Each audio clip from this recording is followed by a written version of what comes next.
Nayib Bukele se convirtió en el presidente de El Salvador en 2019, con la promesa de devolver a su población la seguridad y el control sobre el territorio. Con el tiempo se convirtió en una superestrella a escala regional y después global con su política de mano dura y mega cárceles. Nayib Bukele, ¿es El Salvador? Antes de sumergirse en la política, Nayib Bukele fue empresario del marketing y la publicidad, algo que se nota en su gobierno por la forma en la que publicita sus medidas y propuestas. Salvador pasó de ser la capital mundial de los homicidios, pasó de literalmente ser el país más peligroso del mundo a ser el país más seguro de América Latina. Es católico y basa su narrativa en una concepción moralista y conservadora que separa a los salvadoreños honrados de los criminales. Clásica dicotomía entre civilización y barbarie. Bukele fue alcalde del distrito de Nuevo Cuscatlán y luego de la capital San Salvador antes de ser presidente. Y en esa época se llamaba a sí mismo un político de izquierda radical. Pero terminó en escándalos y denuncias con el partido al que pertenecía, el FMLN, que lo expulsó. Entonces creó su propio partido, Nuevas Ideas. Cuando fue reelecto en 2024 de forma ilegal, después de forzar las leyes electorales, pronunció su discurso ante una plaza llena. Sus palabras tuvieron aires revolucionarios porque tomó el lenguaje del antiimperialismo. El Salvador abre las puertas de par en par para los ciudadanos de todos los países del mundo. Queremos que vengan, que nos visiten, que nos conozcan. Queremos ser sus amigos, sus aliados, sus socios. Lo que no vamos a hacer es sus lacayos. Pero si revisamos sus políticas, no vemos una impronta que siga con esta línea. Más bien, vemos un líder obsesionado por perpetuarse en el poder, muy amigo de Donald Trump y que toma deuda con el FMI. Bukele se aleja cada vez más de una democracia liberal, pero cultural y económicamente busca lo que el norte siempre quiso para el sur: economía desregulada, recorte de las políticas sociales y mimetización cultural. Hoy, el mandatario cuenta con el apoyo del Congreso, donde su partido tiene la mayoría parlamentaria absoluta, y con el apoyo del Poder Judicial, compuesto en su mayoría por jueces elegidos por él mismo. El modelo de Bukele, ¿es una ultraderecha que sí funcionó? La figura de Bukele hoy nos trae a la cabeza imágenes muy nítidas, sobre todo de las megacárceles con los presuntos pandilleros rapados, arrodillados y atados en fila. Pero esto no fue siempre así. Antes del 2022, pandillas como la Mara Salvatrucha o las variantes de Barrio 18 controlaban y se disputaban entre ellas gran parte del territorio de El Salvador. Obligaban a los comerciantes a pagarles $100 mensuales por la protección y amenazaban a cualquier ajeno que caminara por sus calles. Las pandillas fueron creadas en Los Ángeles, California, por los hijos de los refugiados de la Guerra Civil Salvadoreña que duró 12 años. Los pandilleros llegaron a El Salvador con los acuerdos de paz de 1992. Muchos habían sido deportados de Estados Unidos después de ser arrestados en muchos casos por homicidios. La violencia pandillera atravesó la vida política y la realidad social del país. La organización Cristosal reveló que el año más violento fue el 2015, cuando se registraron 6.670 homicidios a civiles. Desde su paso por las alcaldías, Nayib Bukele hacía acuerdos con las pandillas para mantenerlas relativamente controladas. Pero en 2022 esos pactos se rompieron con la sangrienta masacre de Mayo, donde la Mara Salvatrucha asesinó a 87 personas al azar para mandarle un mensaje al gobierno: ya no los apoyaban. Entonces, Bukele les declaró la guerra de vuelta. El Salvador está en un estado de excepción, que como su nombre lo indica, debería ser temporal porque suspende el Estado de Derecho. Pero en los hechos es permanente. Está vigente hace 4 años. Bukele lo renueva cada 30 días en el Congreso.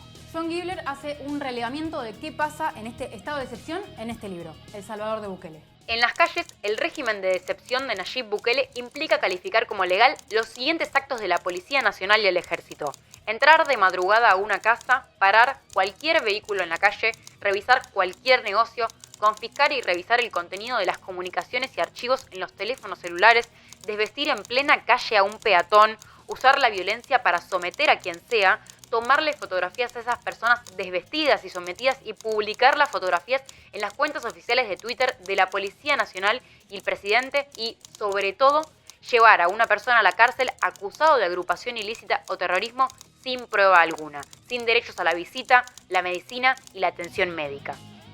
Por eso, organizaciones defensoras de los derechos humanos como Human Rights Watch o Amnistía Internacional denuncian que el régimen de excepción legaliza violaciones a los derechos humanos y hasta torturas.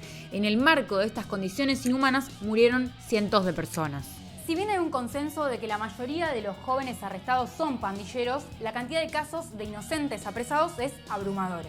El resultado, familias que antes tenían miedo a las pandillas, hoy tienen miedo de que se lleven a sus hijos. Obviamente la gente salvadoreña que sufrió a las pandillas, que fue la mayoría del país, está muy contenta con eso. Está muy contenta con eso hasta que te toca sufrirlo a vos. Luego están menos contentos. Y no hay argumentos, o no hay mucho que puedas hacer a partir de ese momento. Si vos tenés un hijo preso, si tenés una persona inocente presa, no importa. Y además la sensación general va a ser de escarnio. Porque si vos lo denuncias, la gente te va a decir algo habrá hecho, era pandillero, era marero, vos también estás defendiendo mareros, vos querés que regresemos al pasado. Bukele argumenta que su gobierno no viola los derechos humanos, sino que prioriza los de los salvadoreños honrados. Una jugada muy inteligente que dibuja una línea clara entre la identidad, los salvadoreños honrados, y la otredad, los delincuentes con o sin causa. En El Salvador priorizamos la seguridad de nuestros ciudadanos honestos sobre la comodidad de los criminales. Algunos dicen de que hemos encarcelado miles, pero la realidad es que hemos liberado a millones.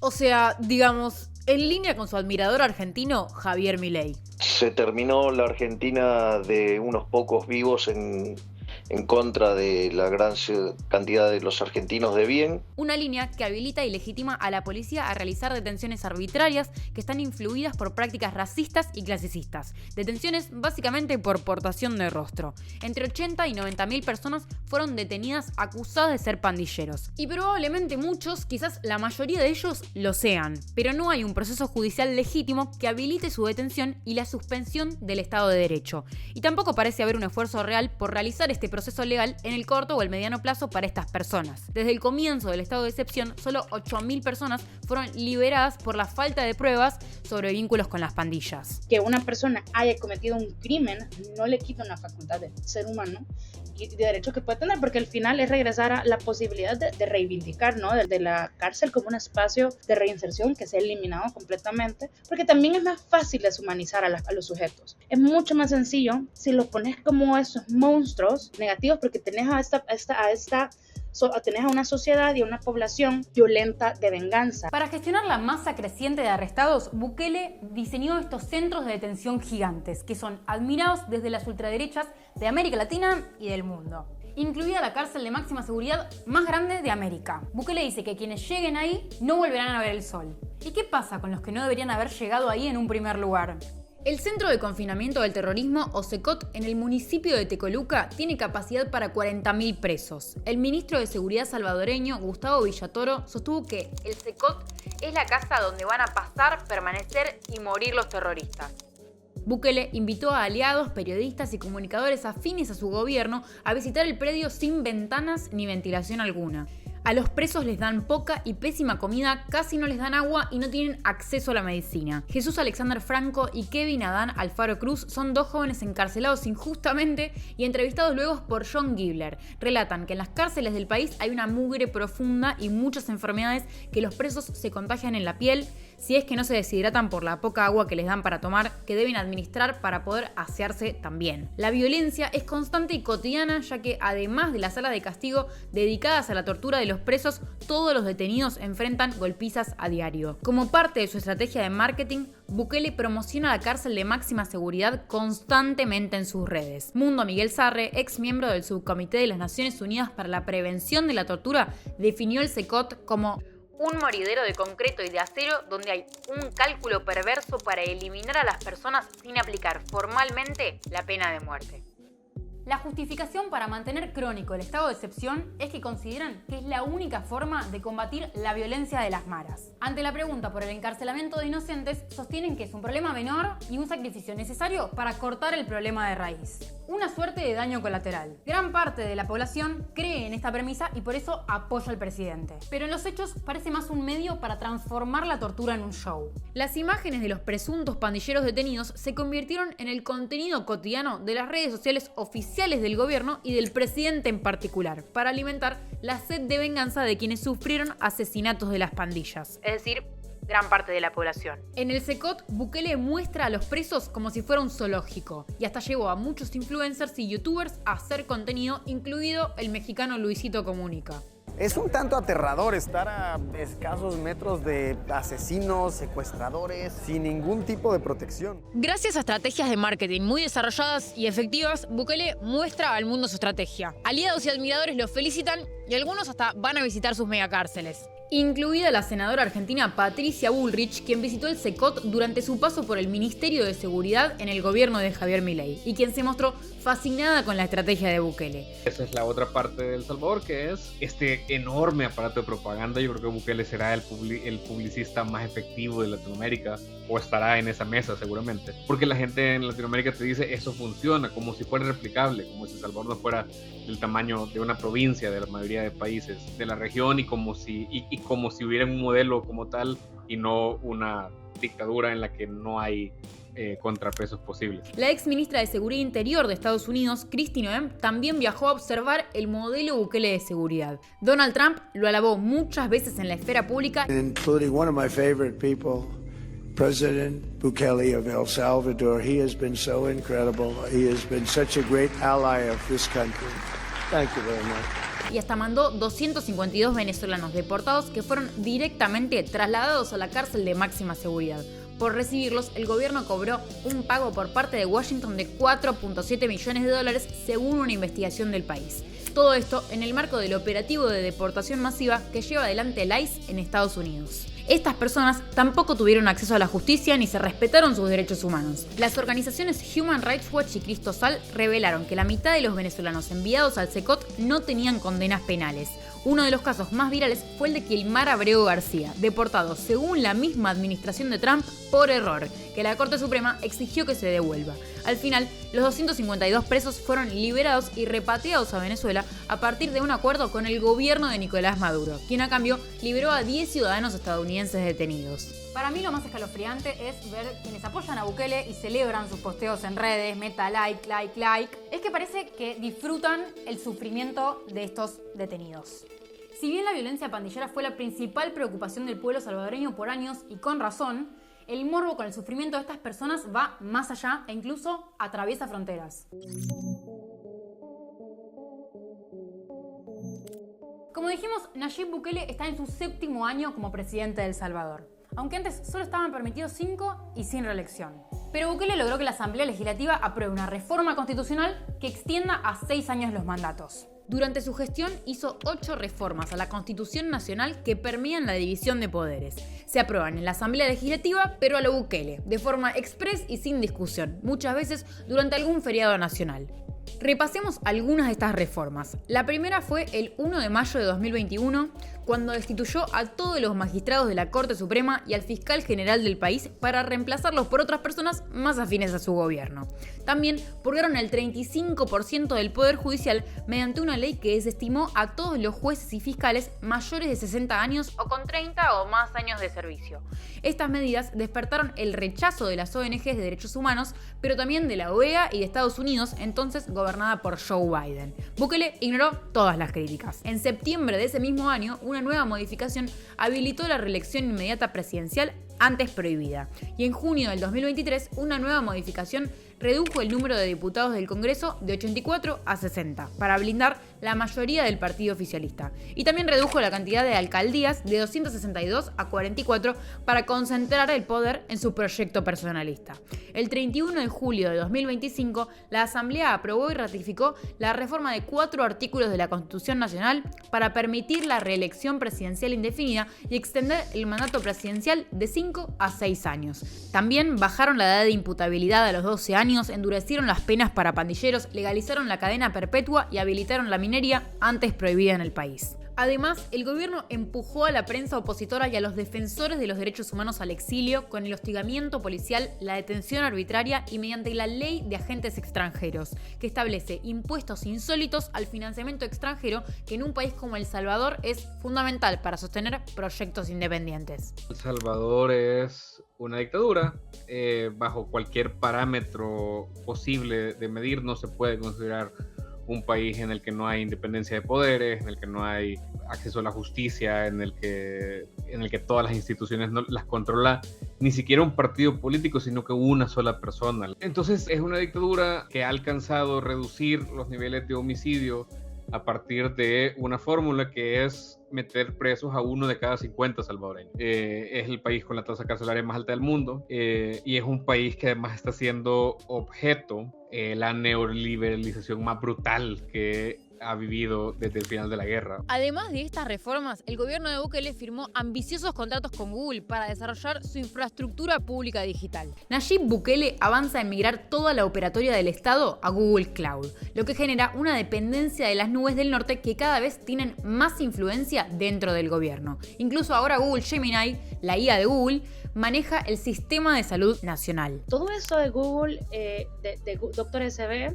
está también en un marco muy preocupante. Es el despido masivo de médicos. Entonces tenés, por un lado, hospitales que están en pésimas condiciones. Tenés alrededor de 7.000 médicos especialistas y enfermeras que fueron despedidos a finales del año pasado. Y después tenés a una app de Google que te dice que es el futuro de la medicina, porque la meta es, y cito textualmente, crear el mejor sistema de salud del mundo. No estoy exagerando, que esa es la pretensión. Entonces, ¿cómo vas a tener el mejor sistema de salud del mundo si no tenés médicos especialistas, si no tenés enfermeras? En 2024, el gobierno inauguró un centro de datos gigante en Ciudad Arce llamado Data Trust, aunque a nosotros mucha confianza no nos genera. Este se suma a otros centros de datos sin certificación internacional que están activos en el país. Sobre estos temas charlamos en el episodio anterior de Es una trampa. Vos también podés ser el salvador de mate. Si te gustan nuestros contenidos, suma tu aporte en nuestra web somosmate.ar o escaneando el QR en pantalla. Acuérdate de que un aporte pequeño para vos es fundamental para nosotros. Y ojo, no te olvides de suscribirte al canal. Sigamos.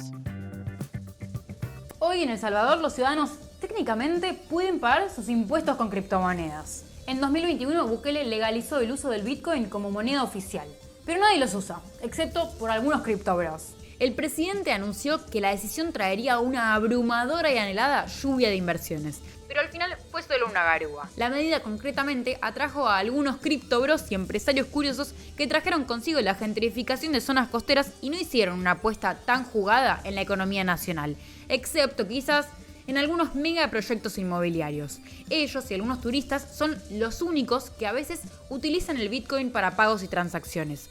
Los salvadoreños no lo usan ni lo conceptualizan como algo cómodo ni cotidiano. De hecho, El Salvador es un país donde solo el 30% de la población tiene cuenta bancaria. ¿Por qué usarían el Bitcoin? Entonces, la legalización de la cripto es una herramienta al servicio del capital internacional, pero ni siquiera el capital internacional lo quiere. El FMI instó a Bukele a volver a establecer como ilegal esta forma de pago y empujó al país a abandonar la compra de Bitcoins por el riesgo de volatilidad de la criptomoneda. Ante estas presiones, el gobierno de Bukele la retiró como moneda oficial, aunque sigue siendo legal su uso. Estas medidas de modernización del Estado son algunas de las razones por las que Nayib Bukele se autopercibe el dictador más cool del mundo. ¿Pero son efectivas para mejorar la vida de los salvadoreños?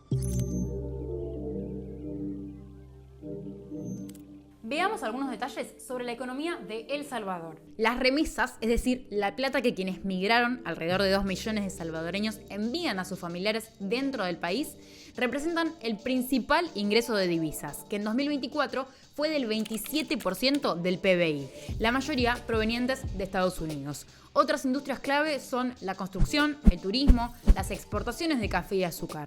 El problema económico se traduce a la población en el crecimiento de la extrema pobreza, la inseguridad alimentaria, la deserción escolar, la informalidad laboral y la falta de oportunidades. Las perspectivas de crecimiento son malas y Bukele, que llegó al poder con la promesa de taclear el problema de la deuda, solo lo profundizó.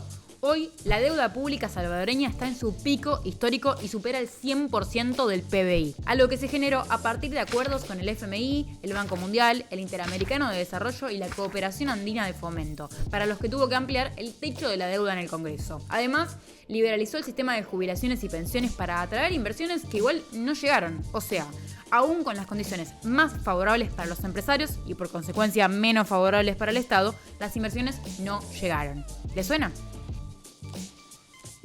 Nayib Bukele llegó al gobierno de El Salvador hace 7 años bajo la promesa de romper con décadas de estancamiento y corrupción de la mano de gobiernos de Arena y del FMLN. Su capacidad para patear al tablero se llevó todas las miradas porque hackeó la lógica de los modelos de seguridad que cíclicamente fracasaron en la región. Al final del día, las familias pobres que antes sufrían la violencia de las maras, hoy sufren otra violencia, la del Estado, que secuestra y pone presos a los jóvenes sin condena ni juicio. El modelo que admiran en todo el mundo se llevó puesta la presunción de inocencia y algunas garantías constitucionales más. Todo esto bajo el pretexto de eliminar la inseguridad. ¿Pero lo logró?